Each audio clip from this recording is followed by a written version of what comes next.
une production de La Shop Studio. J'ai toujours eu beaucoup d'admiration pour les gens qui, à un moment de leur vie, osent suivre leur propre voie au lieu du chemin tout tracé. Je m'appelle Joanie Lacroix et j'accueille ici des gens qui ont décidé de faire partie de la solution pour créer un monde meilleur. Des rencontres pour vous inspirer à faire briller votre lumière et vous éveiller à votre pouvoir intérieur. Je crois profondément que nous avons tous quelque chose d'unique à apporter au monde. Et je suis convaincue que notre vie devient riche de sens lorsqu'on partage notre magie. C'est notre plus belle contribution parce que chacun de nous peut changer le monde à sa façon.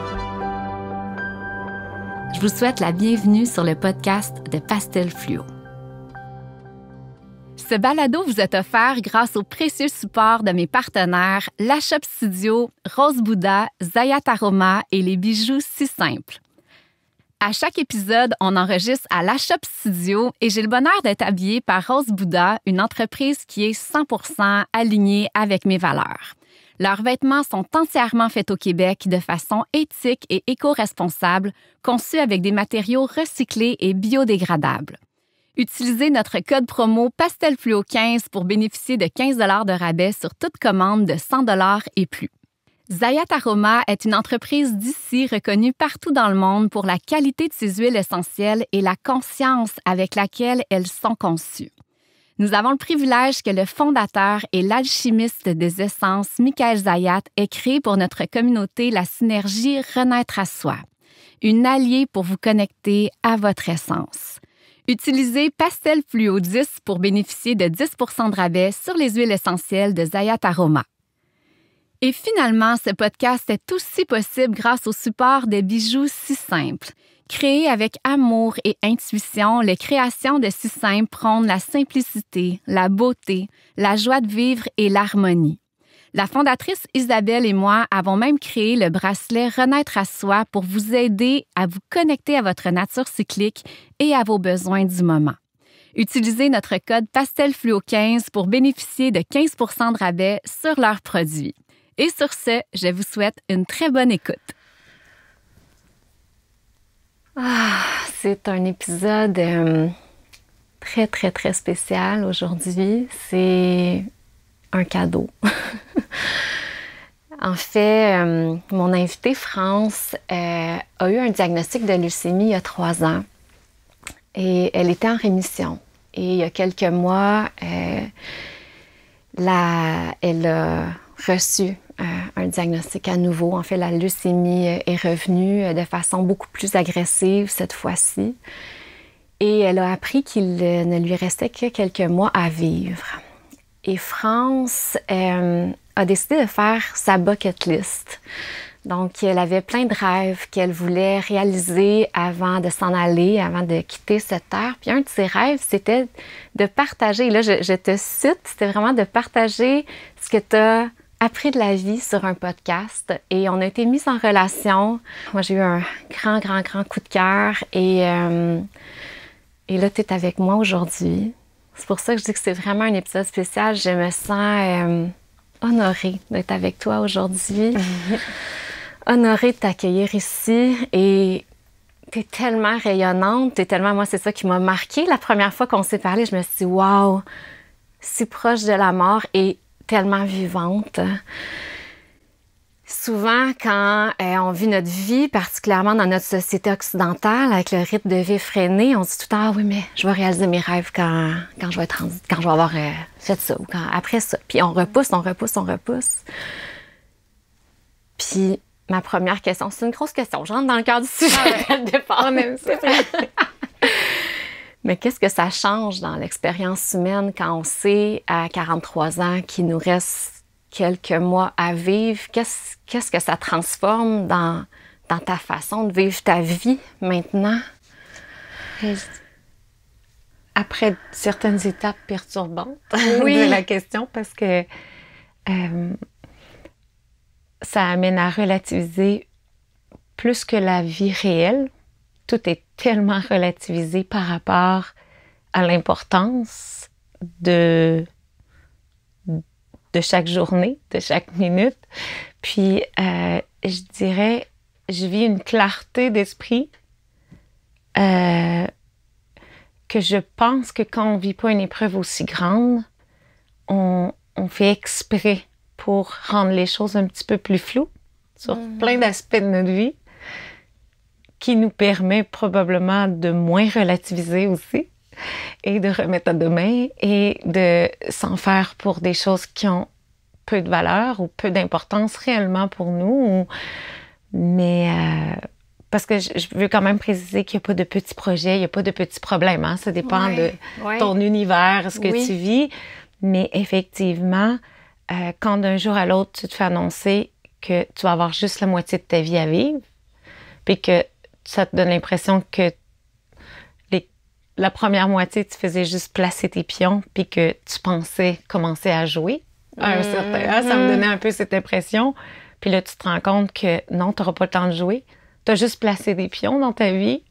Tu as placé, tu as fait des études, tu places tes choses, tu fais tes enfants. C'est tout comme tu places des pions pour profiter ou savourer, retirer de ce jeu-là que tu as créé de ta vie.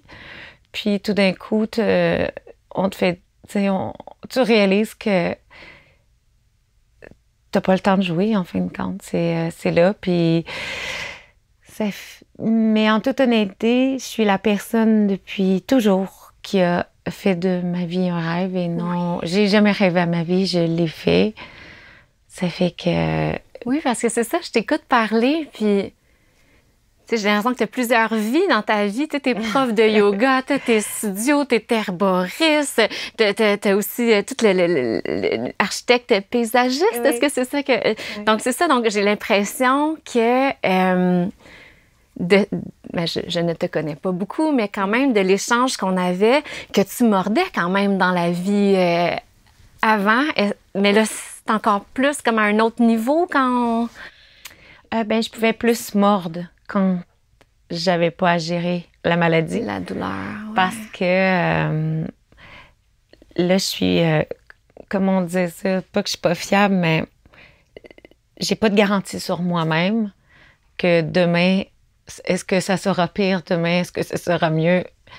J'ai aucune garantie sur ça, sur chaque journée. Puis ce que j'ai compris aussi, c'est, il y a tellement d'expressions qui ont pas sa place. Quand on dit demain, ça va aller mieux, non, pas pour autant. Ouais. Ça peut être pire. Puis aujourd'hui, tu pensais que ta vie, c'était épouvantable. Puis demain, peut-être tu vas te dire, c'était vraiment cool hier, finalement. C'est que... Mais oui, c'est sûr que la maladie ou se blesser ou toute contrainte fait en sorte que tout devient un risque. Parce que là, c'est plus juste d'oser faire ce que tu veux, mais tu as un risque que tu es conscient, puis tu le relèves quand même, mais en ayant quand même en tête que tout est un peu plus compliqué quand ça va moins bien ou quand tu sais, que... Oui, que ton risque est beaucoup plus grand pour tout. Ça fait que...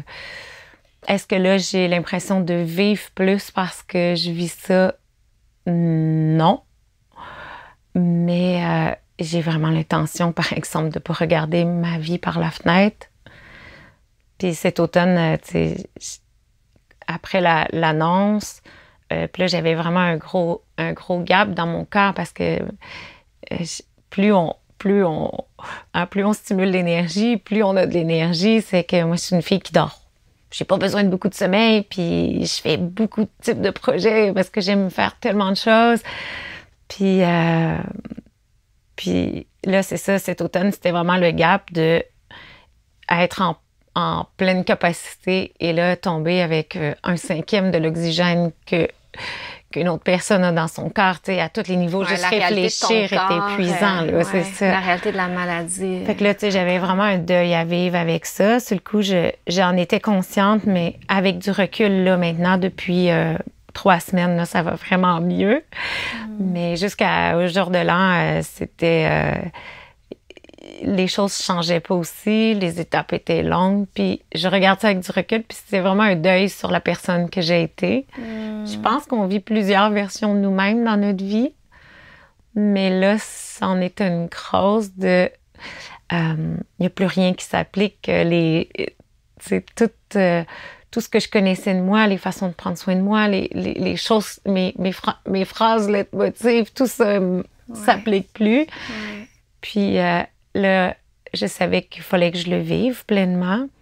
Mais là, je suis vraiment prête à aimer cette nouvelle version de moi-même qui m'enrageait profondément, puis qui m'attristait parce que...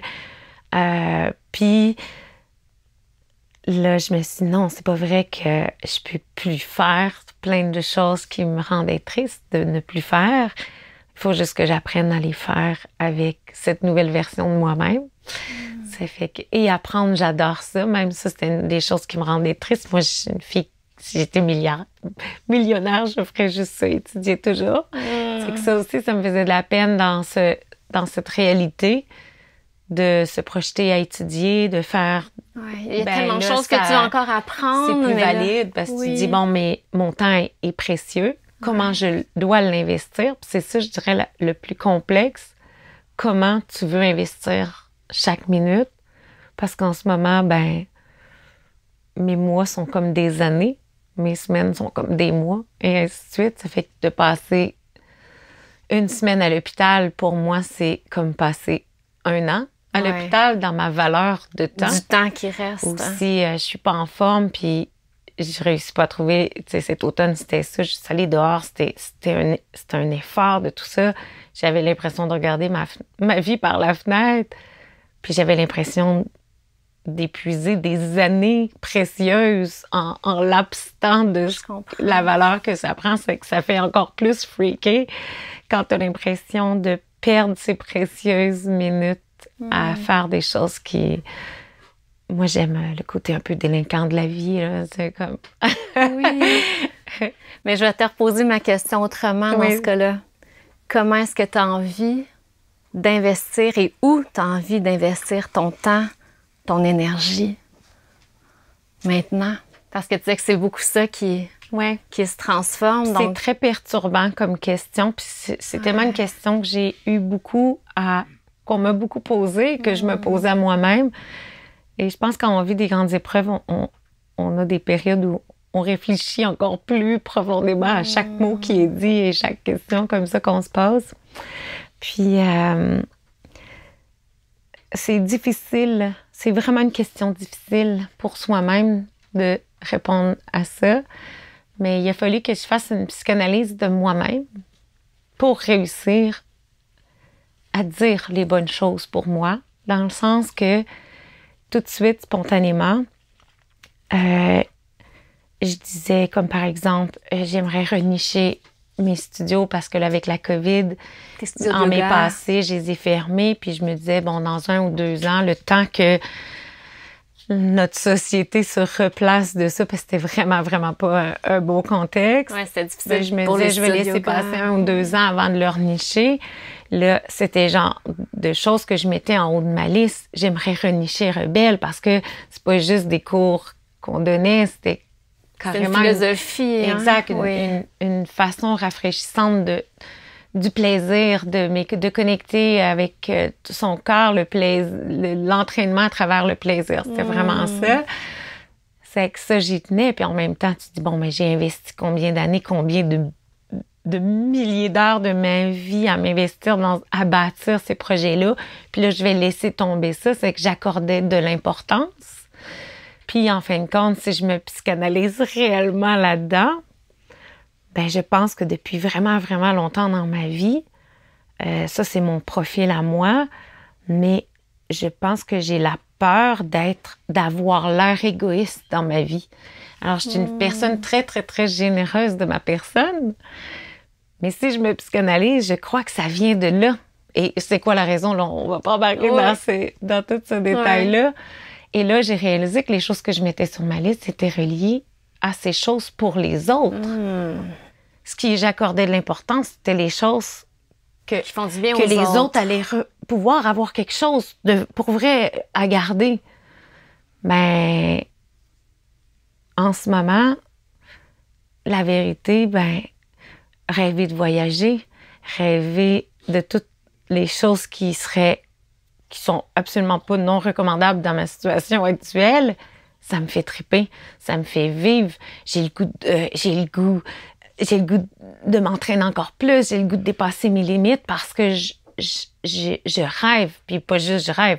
Je m'achète des billets d'avion, puis je vais y aller, puis je sais que je suis plus assurable. Il n'y a pas un médecin qui va me le recommander, mais il m'accompagne quand même bien là-dedans, dans le sens que même comme sauter en parachute, c'était la dernière chose que les médecins m'auraient recommandé. Oui, parce que c'était un de tes rêves que tu as réalisé. Oui, là, que j'avais jamais fait. Puis quand tu as très, très peu de plaquettes, ben l'adrénaline, ça crée des saignements dans le cerveau. Puis là, ben, tu sais, c'est pas risqué. juste une petite affaire. C'est comme, tu peux vraiment te... Mais en même temps, je me dis, je suis sûre que mes proches aimeraient mieux me voir mourir en sautant en parachute qu'à petit feu dans une chambre d'hôpital. Puis ça aussi, ça fait partie de... quand j'ai été malade la première fois, il y a 3 ans, ben mon seul choix, c'était de vivre ou d'embarquer dans l'aventure de la médecine, puis de faire confiance au processus que eux me recommandaient les meilleures choses, puis qu'ils étaient capables vraiment de bien lire la candidate pour aller faire les meilleurs soins possibles pour me sauver. Mais aujourd'hui, c'est plus ça, ma réalité. C'est pas... C'est plus de guérir, hein? C'est plus de... Oui, c'est ça. C'est que là, les médecins me présentent les différentes options sans aucune... Ils sont pas emballés sur aucune solution. Exact, mais ils vont respecter mon choix. C'est que si mon choix, c'est, mettons, de prendre... Là, j'ai juste une autre option là-dedans qui est absolument un choix qui est noir pour moi. Ce serait de réessayer là, la réinjection de cellules qui fait en sorte que je serais réhospitalisée pendant 1 mois de temps pour recevoir ça. Puis après ça, ben là, tous les problèmes de rejet, comme lors de la greffe, là, j'avais une greffe de moelle osseuse. Ça a été certainement l'expérience la plus traumatisante de ma vie. Puis j'ai été une guerrière là-dedans, puis j'avais un capital santé incroyable pour passer au travers. Mais là, tu me dis, ah ouais, tu repasseras à travers ça et sans garantie. Parce que est-ce que ça va me donner 1 mois de plus ou 1 mois de moins? Ouais. C'est probablement ça, mais chose sûre, si ça réussit, ça implique aussi beaucoup plus d'hospitalisation, beaucoup plus. Fait qu'à un moment donné, le choix est vraiment d'essayer de voir clair. Ouais. Et c'est là l'importance de cette clarté, tantôt que je disais, sur laquelle... la clarté, je pense que nos cellules savent réellement ce qu'on a besoin. Puis nos habitudes, nos cultures, ce qu'on lit, ce qu'on écoute, nous influencent à pas écouter nos cellules. Nos cellules comprennent l'espace-temps aussi, les délais. Hein, souvent, même une grossesse, on dit le bébé arrive au bon moment.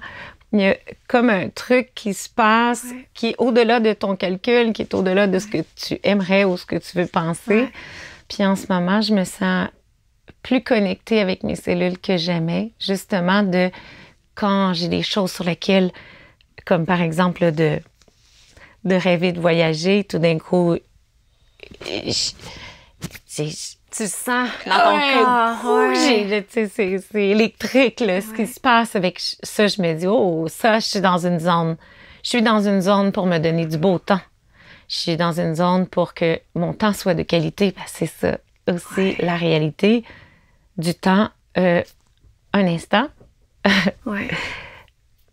Peut-être qu'il y en a qui se complaisent à regarder leur vie par la fenêtre, puis je dis pas que ce serait péjoratif. Mais moi, je me connais viscéralement, puis j'ai passé l'automne à essayer de me convaincre que ma vie est vraiment belle. Avec mon chat, mon chien, mon chum, mes beaux enfants, mon foyer, ma maison est vraiment douillette. Mais c'est pas assez. C'est pas assez pour moi. Je graffine comme si... Je pense que je suis un oiseau, certainement avec des ailes. Mais tu sais, ce qui monte beaucoup... ce qui montait beaucoup quand je t'écoutais, c'était... l'accueil de ton corps actuellement, l'accueil de chaque jour tel qu'elle est. Des fois, tu as des bonnes journées, des fois, tu en as des moins bonnes, mais aussi l'accueil du détachement. c'est surtout le détachement d'essayer de trouver une réponse. Puis ça fait un bout que je l'ai fait. Puis on a cet automatisme de créer, de trouver une explication. Ben, des fois, tu pognes juste le mauvais numéro. C'est juste ça. Tu as pogné le mauvais numéro, c'est ça. Est-ce qu'il y a une explication? Non.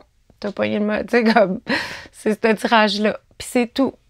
Ça fait que ça, je dirais que c'est réellement l'exercice de détachement par rapport à trouver un sens. C'est juste le temps qui peut donner le sens à ce qu'on vit, à ce qu'on crée.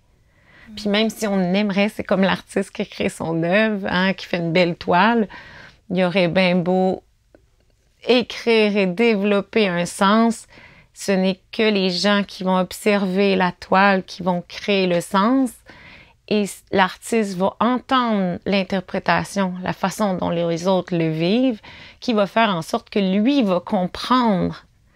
Et viscéralement, il pressentait que ce sens pourrait exister, mais il n'aurait jamais pu dire que ça aurait pu créer ce sens-là. Comme par exemple une toile, je sais pas, la personne, elle le regarde, puis elle dit « Ah, moi, ça me donne le goût de vomir. » Je sais pas, je regarde la toile. L'artiste, il sera pas offusqué de ça. Au contraire, il va se dire « Ah, ce mélange de couleurs provoque cette envie de vomir. Wow, OK, je viens de comprendre un truc extraordinaire dans l'art puis la façon d'exprimer.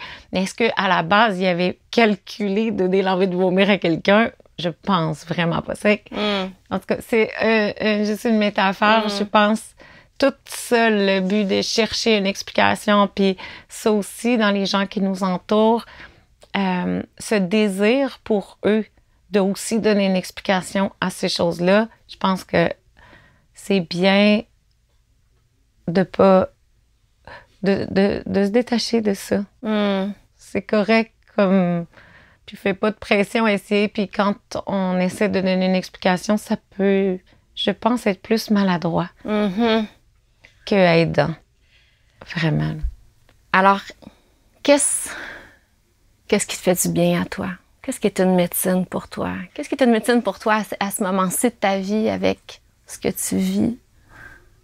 Ben, vivre pleinement mes émotions, c'est vraiment une médecine. Comme là, tu sais, cet automne, j'étais dans une phase plus comme de deuil, comme tout, sûrement les symptômes d'une dépression. J'étais pas en dépression, là, du tout, mais j'avais le goût de pleurer, puis ça me faisait du bien.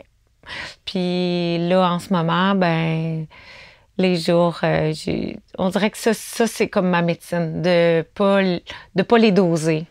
Je le vis, je suis très heureuse, puis souvent, justement, parenthèse là-dessus, souvent quand on vit une épreuve ou un drame, les gens prennent pour acquis que tu es tristesse, que je suis triste. Oui, je suis triste. Mais je confirme, je ressens de la tristesse, mais de façon générale, je ris, je suis de bonne humeur, mais aussi, c'est vrai, j'ai de la tristesse aussi, mais je ne suis pas triste, mais comme, tu sais... Mais t'as tellement raison, j'avais fait cette prise de conscience-là aussi pendant mon premier deuil de Thomas, de mon fils. Justement, je ne suis pas triste, je ressens la tristesse. Je suis Joanie et je vis cette expérience-là qui me fait ressentir. Donc, ça crée une... Et je suis aussi rire, je suis aussi bonne humeur. Oui. Je confirme. C'est ça. On dirait que souvent, les gens, ils prennent un peu pour acquis, comme s'ils se faisaient une image de la personne dans...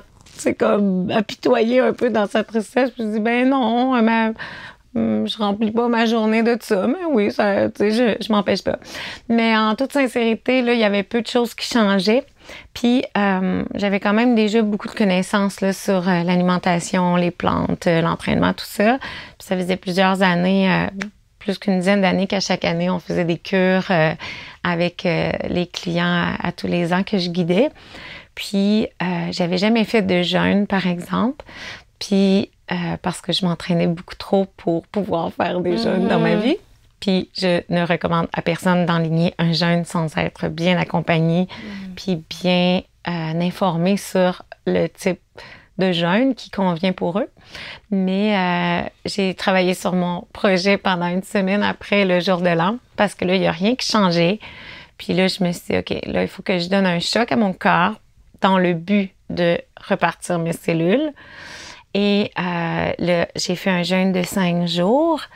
Puis, avec l'eau, je buvais du thé vert, mon petit café par jour, mais vraiment mais j'avais tous mes suppléments là, de bien calculés pour être sûre de donner tout ce qu'il faut et surtout pas d'être dans un état de carence. Ouais. Parce que le but étant de repartir mes cellules parce que je produis pas assez de globules rouges, plaquettes. Puis là, j'étais 4 jours de temps à l'hôpital par semaine. C'est que la vie est vraiment plate quand tout tourne autour de ça. Là, ça minait mon moral beaucoup, beaucoup. Ça fait que là, je me suis dit, faut que je fasse quelque chose. Puis ça va un petit peu en parallèle avec la question, qu'est-ce que je fais pour me faire du bien là-dedans? Puis ce que je dirais, c'est j'ai tellement eu de fun à faire ça parce que je me sentais courageuse. Puis ça aussi, c'est une autre affaire de ce qu'on dit. On n'est pas courageux d'être malade. Quand on annonce un truc de même, de dire à quelqu'un, t'es courageuse, je suis pas courageuse. Si t'étais à ma place, tu ferais la même affaire. Ouais. Tu sais, parce que ton choix, c'est de mourir ou... Mais en fait, c'est comment je me le fais vivre. Exact. Ouais. C'est les choses. Ça demande un effort qui te sort de ta zone de confort pour dire que t'es courageux. Tu sais, c'est ça le truc. Fait que moi, de faire le jeûne, je me trouvais courageuse, puis j'aurais eu le choix de pas le faire. Mais je me disais, là, j'ai rien à perdre. Puis mes cellules me disaient comme, faut faire un choc. Hein? Tu sais, il y a comme un... Réveillez-vous, là. Produisez un peu plus, au moins pour être juste au-dessus du seuil de transfusion, pour plus que je sois à longueur de semaine en train d'avoir des transfusions, puis être toujours à risque. En tout cas, tout devient plus à risque quand t'as pas rien dans ton corps là, de cellules. Puis là, au bout des 5 jours, ça a été un pur plaisir. J'ai vécu une extase gastronomique à mon premier repas que j'ai pris, qui était des brocolis, un demi-avocat puis un œuf. Là, c'est comme, juste pour ça, je me suis dit, moi, je revivrais un jeûne juste... Pour l'appréciation. Le bonheur de manger des aliments. Mais je rêvais, ça faisait 2 jours, à manger des légumes crus, là. Et là, ça m'a reconnecté complètement parce que pour faire un jeûne, tu casses toutes tes habitudes. Puis c'est ça, le seul affaire difficile, c'était ça. Puis un peu, je trouve que ça lie un petit peu. Faut savoir casser nos habitudes pour être capable d'avoir apprécié plus qu'est-ce qu'on a, qu'est-ce qu'on aime, parce que sinon, on roule dans de la déception un automatisme aussi. Puis, parce qu'on se compare trop à cause de nos habitudes. C'est que je crois qu'il faut, dans des étapes comme ça de notre vie, casser les habitudes, faire un reset pour rebâtir les nouvelles habitudes qui conviennent tellement plus. Puis je pense qu'on est beaucoup plus fiers de nous parce que souvent, des fois, on a une petite voix qui nous dit « Ah, tu devrais essayer ça, ou tu devrais faire ça, tu devrais prendre plus soin de ça. » Puis là, à cause de tes habitudes, tu réussis jamais à l'intégrer. Fait que j'ai trouvé que c'était un bon reset à faire. Puis la semaine d'après, mon rendez-vous avec le médecin, je tombais à 1 rendez-vous par semaine à l'hôpital et au lieu de 4 par semaine. C'est avec là, tout de suite, j'ai retrouvé de la liberté. Puis là, j'ai fait un 2e jeûne la semaine passée. Et là, mes bilans sanguins cette semaine étaient 3 fois plus hauts que ce que j'ai eu depuis. Alors, je dis pas que c'est le jeûne qui a fait ça, mais chose sûre, ça l'a vraiment secoué quelque chose dans mon cœur positivement. Puis surtout, c'est pas vrai que parce que je faisais un jeûne à l'eau que j'étais une larve. Là. Au contraire, plus je m'entraînais, plus j'avais de l'énergie, plus j'étais de bonne humeur. Tu sais, puis la première semaine que je l'ai fait, là, je me ménageais au maximum. Puis j'étais toujours comme dans cette zone comme limite de mon énergie. Puis là, j'ai réalisé que c'était vraiment dans ma tête que je m'étais fait cette histoire-là à travers les choses que j'avais lues sur le jeûne, puis là, que t'avais plus d'énergie. T'étais de mauvais poids, tu sais, que t'étais, irritable, ci, puis ça. Zéro, là, de bonne humeur. Puis là, le 2e, j'ai recommencé à donner mes premiers cours, là. J'ai donné 3 cours depuis 2 semaines, là. Puis pas de la méditation, là. Tu sais, quand même vraiment... physique. Puis aller marcher 1h15 dans la grosse neige, ainsi de suite, en plein jeûne. Puis ça me boostait d'énergie. Puis là, ben c'est ça. Les résultats cette semaine étaient vraiment une belle nouvelle pour moi. C'est que là, je suis capable de mettre des voyages dans mes... tu sais, de mettre des projets qui étaient carrément dans... Impossible. Que j'osais pas allonger mon bucket list de peur de pas avoir le temps de le réaliser. Puis c'est vraiment faux. Faut surtout s'assurer de toujours mettre à jour notre bucket list parce qu'il y a des choses qu'on veut pas faire, finalement. Mais toujours s'assurer qu'on réussira jamais à tout faire notre bucket list. Surtout, c'est que là, je suis plus là-dedans. Mais mentalement, ça m'a tellement fait du bien. C'est incroyable. Mentalement, physiquement, puis je vais vraiment pas m'avancer comme beaucoup en font. Tu peux guérir des choses avec... on entend de tout, là. Il y en a qui disent c'est les raisins, il y en a qui disent c'est ci, là, ça. Mais je dirais pas que ça peut... Je dirais pas que c'est ça, mais ça m'a aidé, mais avant tout, psychologiquement, c'est incroyable. Qu'est-ce que ça m'a aidé? Ça m'a amené de la clarté et c'est ça que je cherchais pour voir plus clair à qu'est-ce qui me fait réellement du bien, qu'est-ce qui me... Tu sais, justement, arrêter de se faire de la pression aussi avec qu'est-ce qu'il faut que je laisse, qu'est-ce que les gens ils veulent entendre, ben non, qu'est-ce que j'aime moi. C'est vraiment ça. J'ai une question, tu sais, quand on vit une fin de vie, la mort est un tabou là, dans la société. La mort est un tabou, la fin de vie est un tabou. Ben, premièrement, attends, bon, j'ai plein de questions là-dessus. C'est quoi ta relation à la mort? C'est quoi ta perception de la mort? C'est quoi...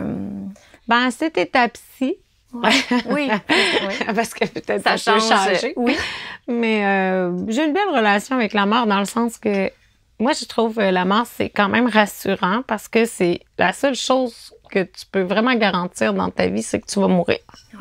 Tout le reste, tu le sais pas. Tu sais pas si tu vas avoir des enfants, tu sais pas si ta carrière, ça va marcher, tout ça, c'est pas garanti. Mais la mort, ça l'est. Après ça, ben, je pense que quand on voit ça de même, ben, on a tout avantage à préparer. Surtout que là, dans cette situation-là, je me pose un petit peu plus la question. Mais j'ai toujours une relation avec la mort pas... La mort ne te fait pas peur, de ce que je comprends. Non, je suis pas une peureuse dans la vie. Okay. Je fais face à mes peurs. En fait, une par une. C'est pour ça que je suis pas peureuse. Pas parce que, de façon générale, je suis pas une peureuse. Ça m'a toujours excité que quand j'ai une peur, je me tourne de face comme un prédateur qui me court après, puis je le regarde dans les yeux, puis c'est comme, tu vas pas me bouffer. C'est des murs qu'on érige autour de nous, puis on se ramasse qu'on on fait pas les choses qu'on veut parce qu'on se cache derrière ces murs-là. C'est que, oui. Mais oui, la mort, je dirais que la seule... Puis je pense à ma vie, est-ce que j'ai des regrets? Les seuls regrets, je sais, que je pourrais trouver sont dans le futur. En arrière, j'en ai pas. Mais en avant, j'en ai plein. J'ai des regrets de ce que tu pourras pas vivre. Exact. Puis, c'est toute cette relation à la mort-là, c'est vraiment plus... là, je pogne une corde sensible. C'est purement relié à mes filles. Les autres aspects de ma vie, je pense que je vais être un beau souvenir pour tout le monde. Puis je pense que je vais avoir allumé plein de flammes dans le cœur de tout le monde. Ça fait que là-dessus, ça me... Et je veux dire, c'est des choses c'est des choses que tout le monde va gérer, mais... Tu prépares quelque chose, justement, pour tes filles. Oui. Que je trouve magnifique. Avec cette idée de les accompagner, même quand tu ne seras plus là. Est-ce que tu veux nous en parler un petit peu? Oui, mais pas trop parce que là, il faut pas qu'ils se connaissent toutes les surprises. Oui, c'est ça. Fait que vas-y, je te laisse. Mais oui, je pense que plus de bien me préparer, puis surtout, comme on dit, il y a tellement de choses taboues je veux dire, ça fait pas mourir de parler de la mort. Là. Comme quelqu'un qui fait un bon testament, là. Ça te fait pas mourir. Ouais. Mais c'est vrai qu'il y a un peu cette... si je parle de la mort, je suis en train de me rapprocher de la mort. Ouais. Puis en ce moment, puis c'est une petite parenthèse à ce qu'on est en train de parler, je suis très lucide sur ma situation. Ouais. En ce moment, on n'en a pas de solution. Ça fait que c'est pour ça que j'ai un deadline. C'est pas juste le fait que je sois à risque de mourir, sinon j'en parlerais pas. Mm-hmm. Je veux dire, c'est pas parce que tu es à risque de mourir que tu vas mourir. Mm-hmm. Oui, tes risques sont, mais tu risques aussi de mourir demain frappé par un char, là. Mais la situation est que là, on n'en a plus de solution. C'est ça qui est plutôt la situation où là, ça me donne une relation à ça. Puis tellement de monde, oui, mais c'est important de croire au miracle. Oui, je suis vraiment d'accord. Mais c'est, selon moi, une façon de te mettre la tête dans le sable. Oui, ça peut être une forme de déni. C'est aussi. Vraiment, c'est littéralement du déni. Parce que tu dis, mais non, le miracle. Puis justement, ma grande amie Julie, qui me disait, elle a perdu sa mère, puis ça lui a tellement fait de peine que sa mère, elle n'y a rien laissé, même pas un petit post-it. Parce que, puis le pire, c'est qu'elle a eu quelques mois, là, qu'elle était sur son lit de mort. Mais dans l'espoir du miracle, ben, je vais pas préparer quelque chose, parce qu'au cas que je meurs pas, mais au cas que tu meurs, ben, t'as rien de prêt. Puis c'est vrai, l'affaire, c'est qu'on connaît pas demain, là. Tu peux mourir avant moi, là, aussi.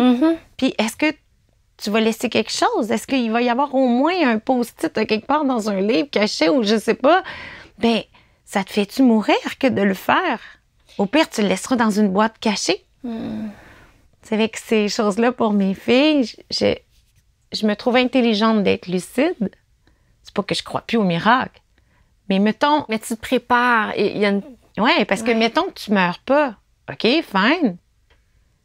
Tu le laisseras dans une boîte. Mais si tu meurs, tu sais, c'est pas comme dire... Comme d'autres aspects de la vie, bon, on va attendre de voir. Ben oui, mais quand t'es mort, là. Ouais. Tu l'écris. Ouais. Tu pourras plus l'écrire, là, ta lettre, là. c'est ça, là. Il n'y a plus de go back, là, tu sais. Alors, de préparer. Puis je pense que la relation à la mort, plus tu la prépares, meilleure elle est. Et je crois que quand on n'a plus de véhicule, quand on n'a plus notre corps, peut-être qu'il faut apprendre là, comment ça se passe aussi. Là. Je veux dire, on sait peut-être... C'est peut-être pas... Tu sais, il y a peut-être un temps d'apprentissage aussi là, de comment être là. Parle-toi une fois que tu vas être partie. Oui, exact. Ouais. Tant que tu n'as plus de corps, moi, je crois que la conscience, elle perdure au-delà du cerveau, du corps. Mais j'imagine qu'il y a un apprentissage là-dessus, là, tu sais, puis c'est peut-être pas... je pense que plus tu te prépares là-dedans, plus tu es capable vite d'être bien dans cette nouvelle situation-là. Puis, peu importe, on ne pourra jamais dire qu'est-ce que c'est réellement de l'autre côté. Mais je trouve ça intéressant que tu dises, OK, je vais être comment? Tu sais, ma conscience va être comment de l'autre côté, justement, pour... Comment je vais te voir? Oui, pour maintenant préparer... Est-ce que tu vas être juste une zone de lumière? Puis si t'es éteinte, est-ce que je vais te voir? Oui. Parce que si j'ai plus d'yeux, est-ce que je te vois encore comme je te vois? Ou oui. En tout cas, c'est ça, des choses qui me stimulent au bout là-dedans et sûrement qui me fait du bien. Ça me fait du bien de penser que... Ben, je veux dire, ça me fait du bien de penser que mon corps, il pourrait être juste du compost. Là. Ça, si je suis bien correcte avec ça, puis si je pouvais servir à la terre, je serais bien contente. Mais d'imaginer que ma conscience, elle arrête pas. Moi, puis je pense qu'on n'est plus rendu au point, comme les extraterrestres, à dire, toi, tu y crois-tu ou tu y crois pas? On a assez d'évidence sur le sujet pour dire, ça me surprendrait qu'on sache à quoi réellement ils ressemblent les extraterrestres, même si on trouvait une planète avec de la vie dessus. Je veux dire, en espace-temps, en espace-distance, on va pouvoir, d'après moi, avec la science, dire « Oh, on a trouvé une planète qui a de la vie! » Mais avant qu'on dise de quelle façon ils vivent, de quelle façon cette vie, elle ressemble, tout ça, on est encore loin de ça. Mais les avancements de la science nous démontrent bien que ce serait absurde d'imaginer qu'il n'y a pas une autre vie sur une autre planète. Comme ce serait absurde d'imaginer que la conscience a fini avec le cerveau. Alors, j'en suis là, puis moi, ça me fait du bien en ce moment de ma vie aussi. Oh, c'était pas mon collier! Puis, ça me fait du bien de penser à ça. Ça fait que pour ça... Est-ce que tu as ces conversations-là avec tes filles, justement? Tu sais, que toi, je comprends, dans le fond, tu te dis, OK, ma conscience va, fort probablement survivre à mon corps. Donc, oui, je prépare le terrain. Tu prépares le terrain, c'est ça. Puis avec les gens autour de moi. Là, à un moment donné, j'aborde des aspects du sujet et je vois s'ils sont réceptifs à ça ou pas. Parce que comment tu vas aborder, par exemple? Qu'est-ce que tu vas... Ben là, mettons, je vais parler... Hey, j'ai dans tel reportage, il parlait justement que, tu sais, l'enfant jusqu'à 6-7 ans a des souvenirs de son ancienne vie. Puis moi, la réincarnation, c'était pas quelque chose que je m'étais tant posé. Tu sais, c'est pas quelque chose, je vais m'accrocher là-dessus comme croyance, quoi que ce soit. Mais je suis dans le domaine du yoga, tout ça. J'ai une belle spiritualité, mais je suis peu ésotérique dans ma vie. Moi, comme herboriste, il faut que je comprenne les molécules, qui va faire telle affaire en combinaison avec l'autre, puis là, ça prend du sens, tout ça. Il y a une combinaison là-dedans, comme jouer avec le corps, c'est une combinaison d'hormones qui va te faire sentir comme ça, qui va être engagée par tel aspect de ton corps, c'est que, il y a un sens qui se crée. Puis, justement, je me dis, si le cerveau arrête, t'as plus de mémoire. Comme tantôt, je disais, mais là, si t'as plus d'yeux puis t'as plus d'oreilles, t'es-tu encore capable d'entendre la musique? Si t'as plus... Tu sais, les tympans, je veux dire, il y a tout des facteurs de... Tu sais, notre œil crée de la... Tu sais, toute une perception puis une couleur, et ainsi de suite. Si t'as plus ces organes-là, de quelle façon ça se passe? Si t'as plus de mémoire, tu sais, si t'as plus dans ton cerveau ta mémoire, si t'as plus ton cerveau, oui, OK, la conscience, mais... Et là... comment je vais l'aborder, ça va être de dire, vraiment, dans les cas qu'on peut démontrer, puis dans l'avancement de la science là-dessus, on démontre vraiment qu'il y a une mémoire qui persiste au-delà de la vie, au-delà du corps dans lequel tu vis. C'est que là, moi, et là, ça va être le genre de sujet que je vais aborder, mettons, avec mon chum. Puis là, et là, tout d'un coup, lui, il réagit pas partout de... moi, j'y crois pas. Non, mais on parle pas de croire ou pas. C'est comme... C'est que là, tu sais, je vois là-dedans dire, tu sais... Puis l'autre fois, j'en ai parlé avec lui, j'ai dit, ça fait que, tu sais, mettons, le jour que je suis plus là, tu préférerais que, genre, on n'essaie pas de se donner des signes, ça te ferait peur ou ça te ferait... Tu sais, est-ce que tu serais bien avec ça ou pas? Puis... là, je sais pas. C'est qu'au moins, je sème des graines. Ouais. Mes filles, eux, ils semblent vraiment... Je pense que c'est très, très... ça fait du bien. Peu importe à quoi ça ressemble ou c'est quoi la finale. Ou tu sais, je pense que ça fait du bien, la relation mère-enfant, de se dire ça. Autant toi pour ta mère, cette relation avec ta mère, que l'inverse. Ça fait que... Puis d'en parler, je pense, ouvertement... de juste te projeter dans cet état-là que tu seras après, d'en parler ouvertement. Moi, je suis certaine que ça peut avoir un grand impact sur le deuil aussi de tes filles, de ton entourage, d'avoir osé ouvrir le dialogue là-dessus. Ouais. Quand on vit le deuil de notre mère, puis notre mère, je pense que c'est la personne dans la vie qu'on ne veut pas concevoir, qu'on la perd, peu importe notre âge. Puis... puisque c'est la partie qui m'attriste le plus de tout ça, c'est de ne pas être là pour elle. Puis j'aurais été super bonne en plus dans des épreuves comme ça pour être là pour elle. Ça fait que mon projet justement, c'est à travers des écrits, à travers toutes sortes de surprises que je leur prépare, des playlists, de vivre leur je le structure à travers les étapes du deuil, en fait. Au-delà, tu sais, comme de dire, écrire une lettre pour, peut-être, genre, t'écrire, probablement que ça, j'aimerais le faire, écrire une lettre à mes petits-enfants. Mais encore, je ne sais pas si j'en aurais, puis je voudrais pas leur faire de pression, puis et dire, oh non, j'ai jamais reçu cette lettre-là parce que finalement, j'en ai pas eu. Tu sais, c'est avec, je voudrais pas leur faire cette pression-là, c'est ça.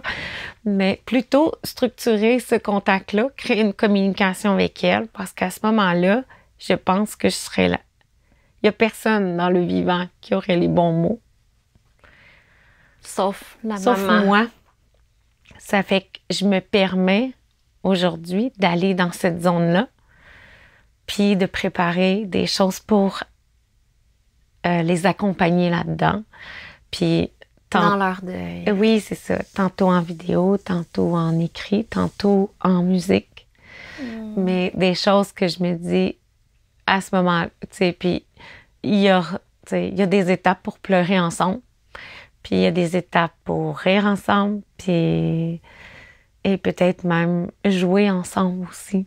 Un peu comme on parlait, tu sais, le côté de communiquer ensemble. On ne sait pas si vraiment c'est faisable, de quelle façon c'est faisable, mais elle semble, en tout cas, très ouverte, puis je pense, avec raison, je pense, à ça. Ça fait que ça, c'est le genre d'affaires que j'aimerais essayer avec elle, de dire, bon, quand on en est conscient puis on n'en fait pas un tabou, est-ce qu'on pourrait peut-être apprendre un peu plus et maîtriser un peu plus ce niveau de communication? Puis, au niveau, tu veux dire, entre toi qui est plus dans ton corps physique et elle. Puis là, quand on réfléchit à ça, on se dit, OK, mais cette conscience, elle vit dans mon corps présentement. Fait que c'est présentement que je peux commencer à m'entraîner à avoir une conscience peut-être un petit peu moins dépendante de mon corps, à voir, comme quand on faisait notre méditation, je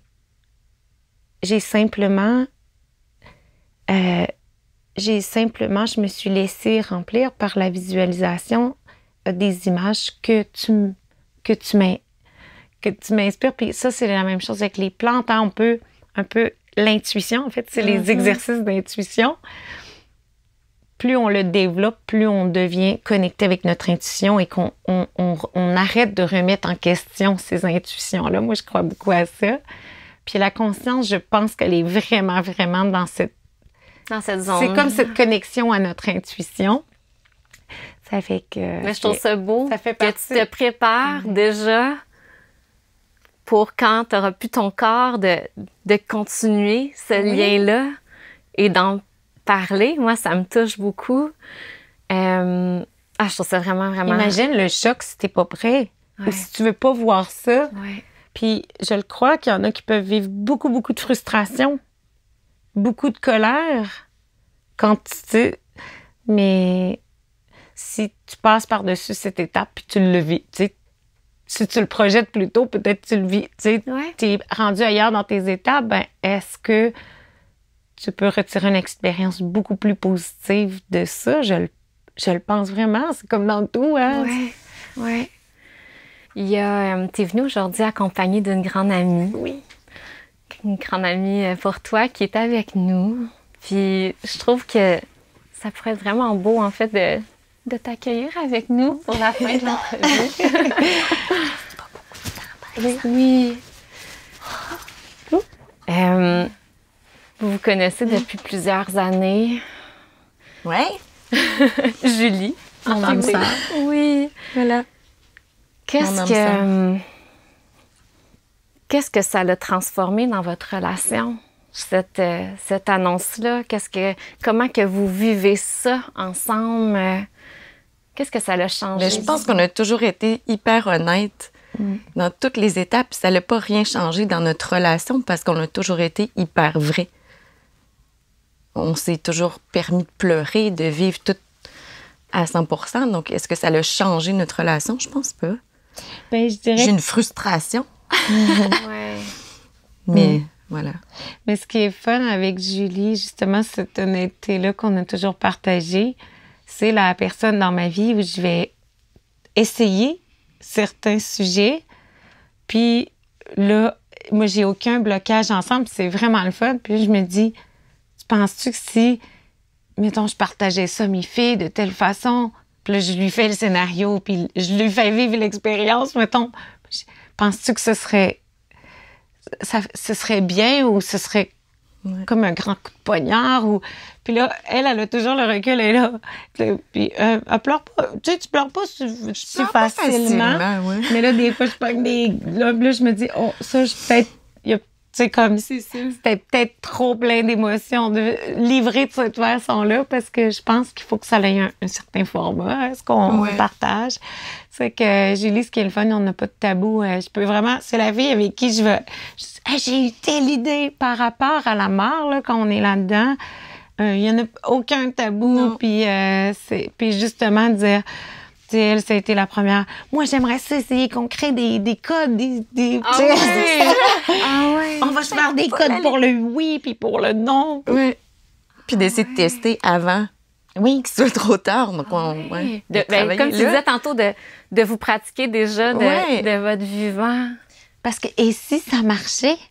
Puis parce qu'on n'en faisait pas un tabou, puis tout d'un coup...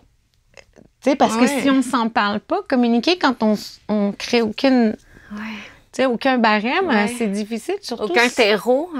Surtout que si t'es plus dans une dimension pareille, c'est encore plus difficile de se donner des cues. Juste le fait qu'elle me dise, je vais l'essayer, donc reste que t'es beaucoup plus allumée, t'es beaucoup plus à l'écoute finalement de tous les petits signes de la vie, finalement. C'est que moi, j'aime full ça, qu'elle soit full partante pour ça. Oui, vraiment. C'est ma sorcière. Faut être un peu ça. Parce que certaines personnes, j'en suis certaine, ça pourrait faire peur ou quoi que ce soit. Puis, je suis tellement dans un grand respect là-dedans, mais moi, ça me fait du bien de penser que le contact, que ça finit pas radicalement non plus. Puis justement, tu sais, dans tes relations, comme avec Julie, puis tout ton entourage, tu sais, qu'est-ce qui fait du bien, puis qu'est-ce qui est à éviter ou qu'est-ce qui fait pas du bien? Parce que, tu sais, c'est justement, c'est un sujet tabou, puis là, c'est la fin de vie, tu veux pas rappeler à la personne qu'elle va mourir. Tu sais, il y a comme toute une délicatesse autour de ça. J'aurais comme envie d'apprendre, puis même qu'on profite tout, tu sais, de ce que toi, tu dirais-tu quelque chose par rapport à moi, comment je suis avec toi? Moi, en fait, je pense que souvent, les gens vont s'empêcher d'être vrais parce que l'autre, elle a l'épée au-dessus de la tête. Ouais. Mais en fait, je pense que tu le vis, genre, de l'appeler et faire comme, petite journée de marde, nanana, pour telle ou telle raison. Tu sais, le fait qu'elle m'entende m'en parler puis qu'elle m'aide et vice-versa, elle aussi, elle a des journées moins vraiment désagréables, mais que je sois à l'écoute, tu sais, de rester vrai dans tout ça. Que tu t'empêches pas de me parler de tes affaires. Puis les bons coups aussi, là, de comme, c'était vraiment cool, tel truc. Elle veut l'entendre. Le fait qu'on s'empêche d'être ça parce que c'est... L'autre vit quelque chose de tellement plus important. Mon petit problème, il est... Tu sais, non, je vais pas en parler parce qu'elle, c'est tellement pire. Mais je pense que... Ça me fait tellement du bien. Au contraire, c'est rafraîchissant que versus... Bon, tu sais, donne-moi de tes nouvelles. Tout, ça tourne tout autour de ça, moi. là. Ouais, j'aimerais ça comme tu me partages. Puis là, je réponds souvent. Puis toi, moi, ça va bien. Bon, OK, la prochaine fois, je vais te répondre la même affaire. Maintenant, ça va bien. Ça va bien, on reste dans une zone de même. Oui, mais je comprends, parce qu'à vouloir minimiser ou pas partager trop ton bonheur pour pas faire de la peine à l'autre, mais finalement, tu perds de l'authenticité dans la relation. Tu mets fin à ta relation d'amitié avant même la fin. Oui. Puis aussi, l'autre affaire,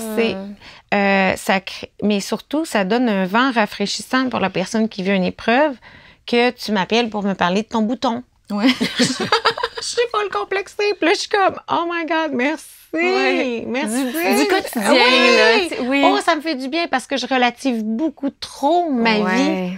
Tout est... tout dans les la problèmes, ils ont... oui. Mais l'autre chose aussi que j'aime bien, c'est... tu sais, Julie, elle s'en fait pas un tabou, mettons, de... Tu sais, cette façon de dire si tu t'en vas. Parce que même chose, moi, quand, mettons, je parle avec mon conjoint ou mes filles, le jour que je serai plus là. Ouais. Parce que c'est vrai, ça va arriver un jour. C'est pas... Tu sais, je viens pas de me lancer un mauvais sort. Ouais. C'est vrai qu'un jour, est-ce que ça va être dans 20 ans? Est-ce que ça va être dans quelques mois? On laisse le suspense. C'est vrai que tout pourrait se passer peut-être. Puis on veut y croire. Mais la vérité, c'est que la situation est que ça pourrait se passer bientôt. Ça fait qu'on dit les choses, puis quand je serai plus là, c'est que ça se dit. Puis d'avoir une amie, Julie, tu sais, c'est des choses qu'elle va utiliser comme ça, comme mot. Tu sais, le jour que tu serais plus là... C'est pas un tabou dans notre relation. Tu sais, après ça, je veux dire, c'est une réalité. Puis des fois, tu sais, je veux dire, en prenant pour acquis, comme tantôt on disait, c'est peut-être toi qui vas partir avant. Ben, c'est ça que je dis souvent. On peut se parler de ces choses. On le sait pas. Non. Ouais. Puis l'autre chose aussi... Justement, quand j'avais eu cette réflexion sur le fait de ne plus avoir deux yeux ou d'oreilles, puis là, je me disais, si on va encore entendre la musique, tu sais, puis là, on entend embarquer là-dedans. Puis on a eu, tu sais... C'était drôle. Et on tourne toujours ces discussions qui seraient très deep, qu'on parle de la mort, puis tout ça, puis on en rit, puis là, on a des fous rires sur le truc parce que, effectivement, la vie est... La mort fait partie de la vie. Ouais, puis je veux dire, c'est pas obligé d'être lourd tout le temps. Ouais. C'est triste, mais c'est pas obligé d'être lourd. Moi, des fois, j'ai pour m'en dire, prenons pour acquis que, de façon générale, là, la vie est triste. Là, tu vas dire, ah ouais, c'est toi qui dis ça, la fille est tellement positive. Oui, parce que notre job d'humain, c'est de la rendre fun. C'est que tous les jours, toutes les minutes, toutes les situations, même si c'est des situations vraiment poche, puis vraiment douloureuse, ben ta job, c'est de le rendre un peu moins triste. Fait que rends le tout plus drôle, rends le tout... Ça veut peut-être drôle, de comme... Je suis pas une fille, genre... C'est pas macabre, là. Non, mais c'est quand même une de mes visions de dire, si on prend pour acquis qu'à la base, c'est triste, ben ton travail, c'est de le faire. T'as une responsabilité, en fait. De le rendre plus fun. Que ta vie soit... Mettons, quand tu partages avec une amie, ben, si tu rentres dans une zone de tristesse, de trop deepness, ben, peut-être que t'as pas fait ta job. Parce que là, il y a plein de situations qui sont tristes. Est-ce qu'on veut les rendre encore plus tristes à encourager? Non! C'est ça. Tu sais, déconne sur le sujet, à la limite, ça va être... Puis comme n'importe qui vit un drame, ce qui a certainement le besoin le plus, c'est cette respiration rafraîchissante du...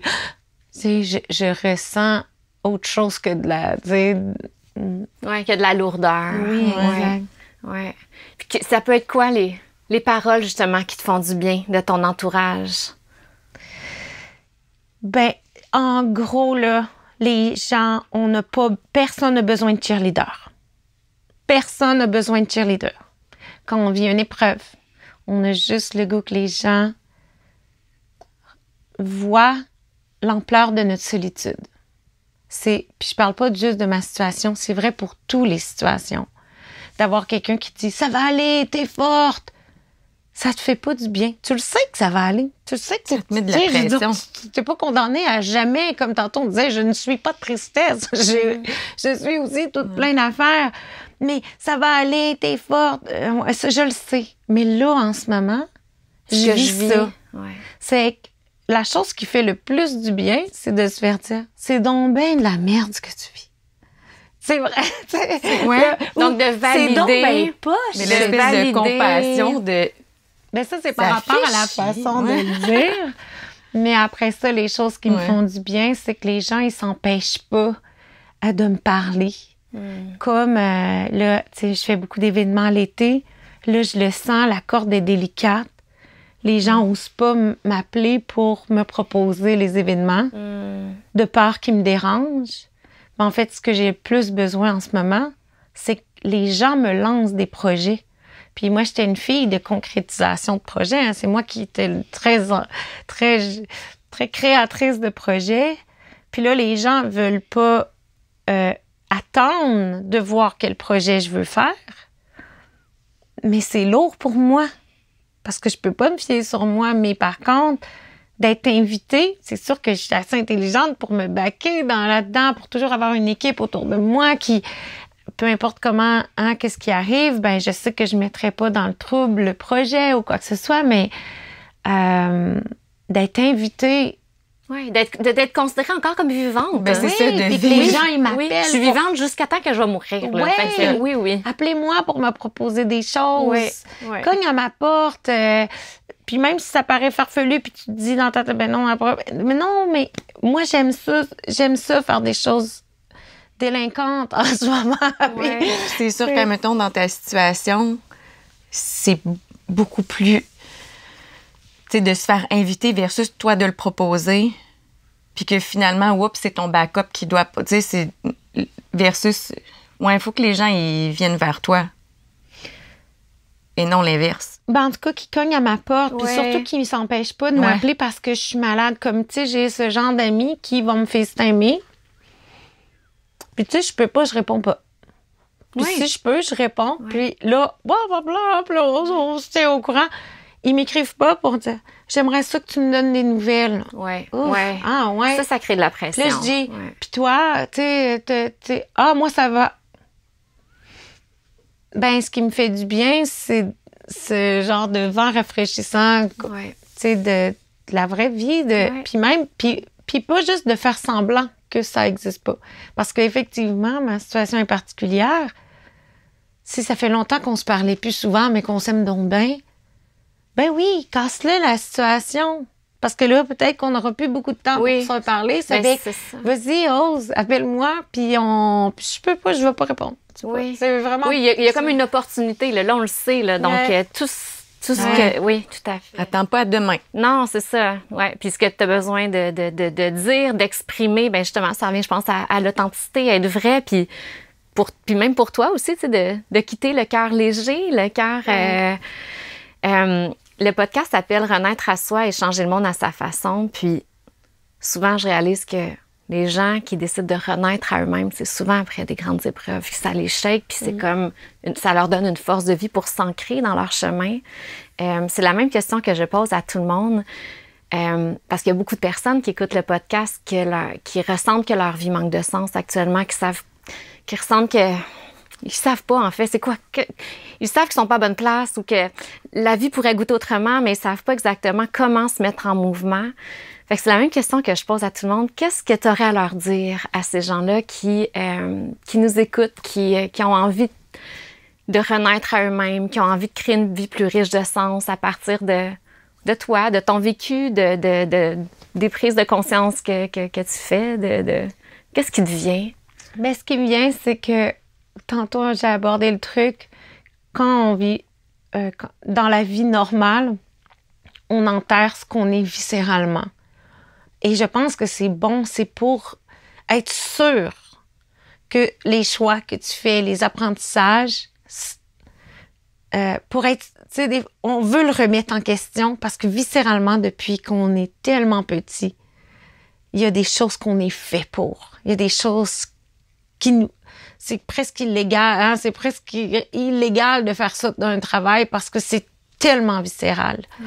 Puis on le remet en question, puis c'est bon qu'on n'ait pas décidé dès notre jeunesse parce que je pense que c'est comme une façon de s'assurer qu'on devient vraiment qui on est viscéralement. Mais ce que je dirais là-dedans, en tout cas, là, ça rentre profond, mais quand on vit des épreuves, on se rend compte que on a beaucoup emballé, tu sais, prends le temps d'écouter cette douce voix du cœur sans avoir à le laisser crier. Ton cœur, là, il y a une voix, là, qui parle tout doux, comme ça. Puis à chaque fois, il te dit, moi, j'aime ça.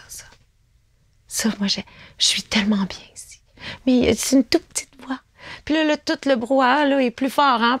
Puis tout est plus fort. Puis là, on l'entend. Puis là, la petite voix. Mais elle répète tout le temps ces choses-là. Puis elle te le dit quand t'es bien.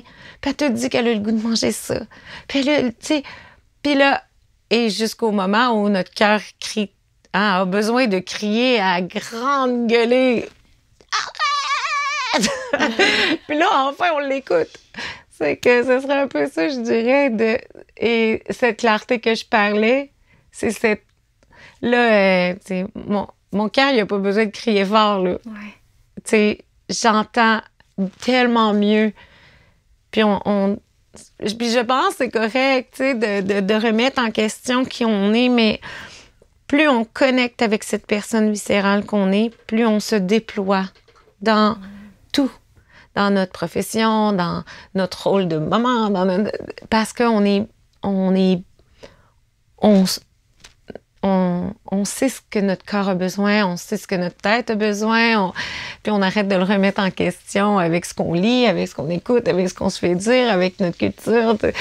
Avec, oui, d'écouter son cœur, c'est facile à dire, mais plus techniquement, c'est très concret, en fait, comme exercice.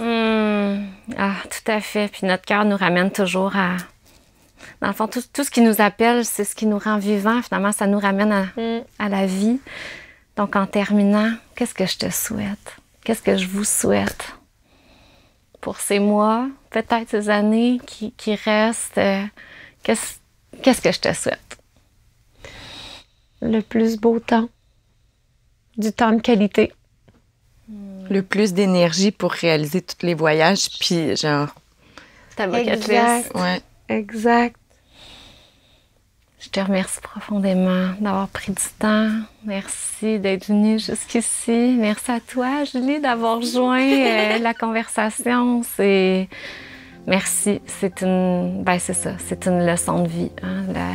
La mort nous ramène directement à la vie avec toute une force, avec une brutalité, mais c'est ce que je retiens beaucoup de notre échange, c'est cette force de vie, puis de l'embrasser, cette force de vie, puis de l'honorer. Merci d'oser en parler. Merci. Merci.